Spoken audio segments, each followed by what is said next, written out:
Good evening, peers. This is Macy King.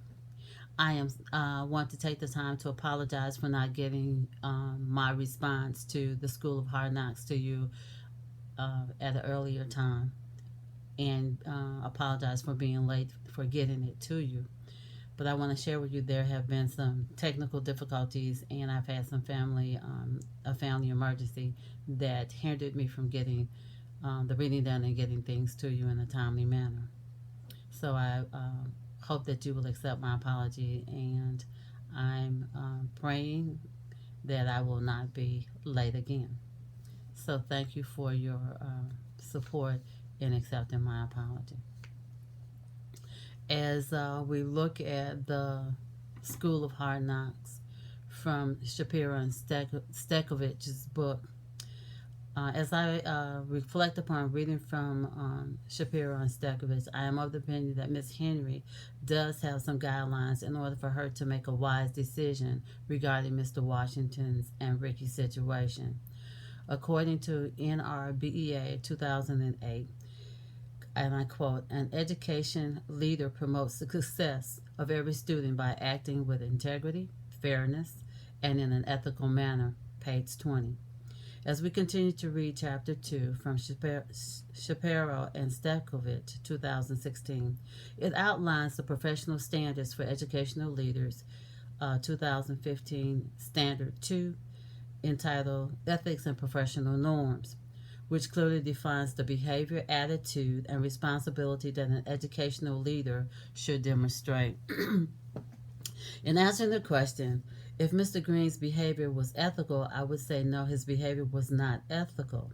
His attitude and behavior demonstrated for me micromanagement. He did not give Miss Henry the opportunity to make her decision as it related to Mr. Washington's behavior toward Ricky.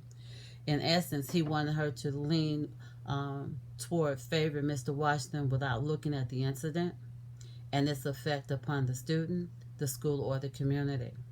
According to the readings, Mr. Green was looking more at the effect it would have on the politics of the community and the community's response than the effect that it would have on the school, the student body, and its faculty and staff.